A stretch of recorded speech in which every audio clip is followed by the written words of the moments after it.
Et si je te disais que ce n'est pas la paresse qui te bloque, mais ton cerveau? Tu te réveilles un matin, motivé, tu penses à tous ces projets qui te font vibrer, écrire ce livre, transformer ton corps, lancer ce business, apprendre une nouvelle compétence.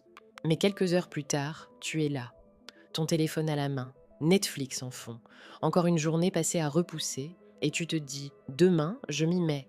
Mais demain ne vient jamais. Pourquoi? Parce que ce n'est pas la motivation qui te manque, ce n'est pas l'envie non plus. C'est autre chose, quelque chose de plus profond. Tu crois que tu es paresseux? Tu ne l'es pas. Tu es juste submergé. Quand un objectif paraît trop grand, trop flou, trop lointain, ton cerveau dit ⁇ c'est trop, on verra plus tard ⁇ pas par flemme, mais pour te protéger. Ton cerveau déteste l'inconfort, l'incertitude, la difficulté. Il veut ce qui est facile, ce qui est connu, ce qui est immédiat.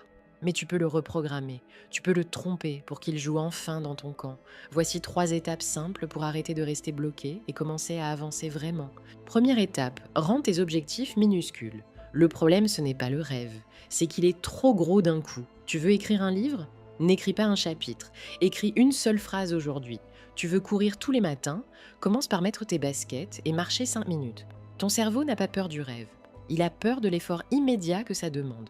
Mais une petite action, minuscule, presque ridicule, il peut gérer. Et quand tu répètes ces petites victoires, jour après jour, tu construis un momentum. Et ce momentum devient une habitude. Deuxième étape, crée des routines invisibles. Tu crois que les gens qui réussissent comptent sur leur motivation tous les jours? Non, ils comptent sur des routines, parce que la volonté, ça s'épuise. Mais une routine bien placée, elle te pousse même quand t'as pas envie. Exemple simple, tu veux lire plus? Pose un livre sur ton oreiller chaque matin. Tu veux boire plus d'eau? Remplis une bouteille et pose-la devant ton bureau. Tu veux travailler sur un projet?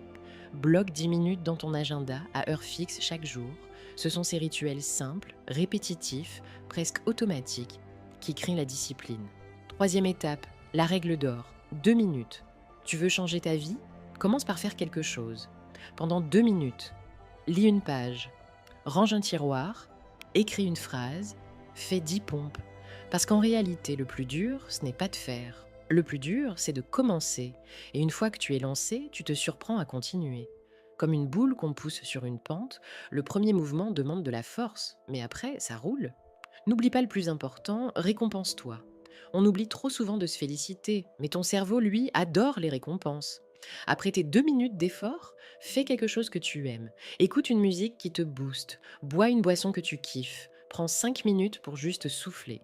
Tu crées ainsi une association positive, effort égale plaisir. Et ton cerveau voudra recommencer. Il faut retenir ceci, les gens que tu admires ne sont pas meilleurs que toi. Ils ont juste commencé petit et ils ont continué. Tu n'as pas besoin d'être parfait. Tu as juste besoin d'être constant. Les petites actions, répétées chaque jour, font plus que les grands gestes isolés. Alors choisis une chose, là, maintenant, et donne-lui 2 minutes de ta vie, pas demain, aujourd'hui, parce que tes rêves ne t'attendront pas éternellement. Et ce n'est pas en avançant vite qu'on gagne, c'est en n'arrêtant pas.